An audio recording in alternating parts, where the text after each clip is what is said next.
میرے حضور نے ارشاد فرمایا ہر شے کا ایک دل ہوتا ہے اور قرآن مجید کا دل سورہ یاسین ہے۔ جس نے ایک مرتبہ سورہ یاسین کی تلاوت کی اللہ 10 مرتبہ قرآن پڑھنے کا ثواب عطا کرے، اور کتنا بڑا اجر ہے۔ آپ ایک سال میں بھی شاید 10 قرآن مجید نہ ختم کر سکیں، اور سورہ یاسین پڑھیں تو 10 مرتبہ قرآن مجید پڑھنے کا ثواب نصیب ہوگا۔ تو اپنی صبح کا آغاز سورہ یاسین سے کیا کریں، نماز فجر کے بعد اشراق تک سورہ یاسین پڑھ لیا کریں۔ سورہ یاسین اگر آپ پڑھ کے اپنے دن کا آغاز کرتے ہیں، آپ کا سارا دن خیر سے گزرے گا۔ اس دن اگر کاروبار کریں گے تو برکت ہوگی، اس دن بہت ساری بیماریوں سے، آفات و بلیات ارضیہ اور سماویہ سے بچے رہیں گے، لوگوں کے شر سے، حادثات سے محفوظ رہیں گے۔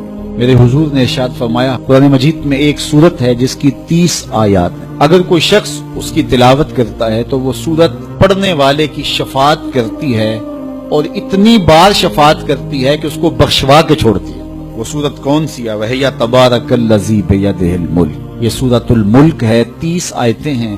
جو شخص اس کی تلاوت کرے یہ اتنی بار سفارش اللہ کی بارگاہ میں کرتی ہے کہ اپنے پڑھنے والے کو بخشوا کے چھوڑتی ہے۔ اپنے دن کا آغاز سورہ یاسین سے کریں اور اپنی شب کا آغاز سورہ ملک سے کریں۔ سونے سے پہلے سورہ ملک کی تلاوت ضرور کر لیں، تو انشاءاللہ اس سے رات برکت سے گزرے گی۔